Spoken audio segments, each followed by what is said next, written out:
درود پاک پڑھنے والی مکھی کا واقعہ۔ ایک دن آقا دو جہاں صلی اللہ علیہ وآلہ وسلم اسلامی لشکر کے ساتھ جہاد کے لیے تشریف لے جا رہے تھے۔ راستے میں ایک جگہ پڑاؤ کیا اور حکم دیا کہ یہیں جو کچھ کھانا ہے کھا لو۔ جب کھانا کھانے لگے تو صحابہ اکرام رضی اللہ تعالی عنہم نے عرض کی، یا رسول اللہ صلی اللہ علیہ وآلہ وسلم، روٹی کے ساتھ سالن نہیں ہے۔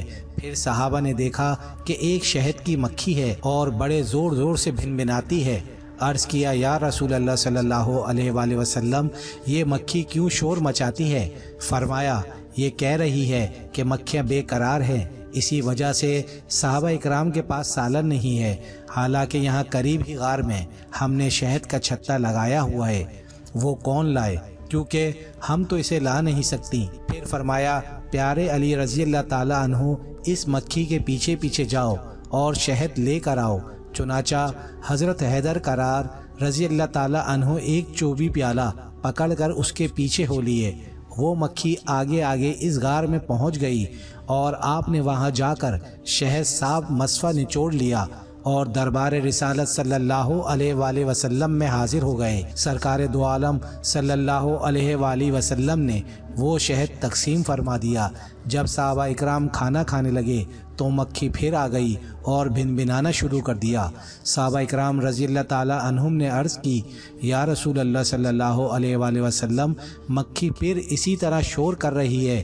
تو فرمایا، میں نے اس سے ایک سوال کیا ہے اور یہ اس کا جواب دے رہی ہے۔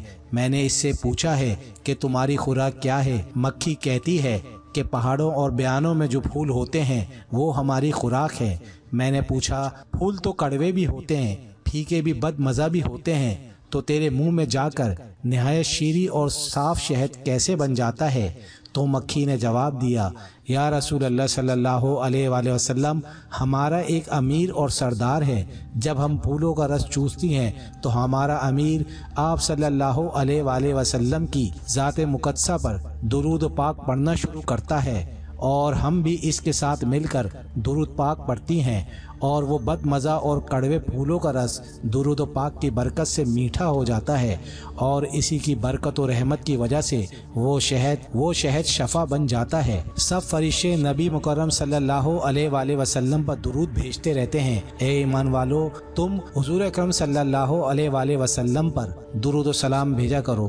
اس ویڈیو کو شیئر کریں، اچھی بات دوسروں تک پہنچانا صدقہ جاریہ ہے۔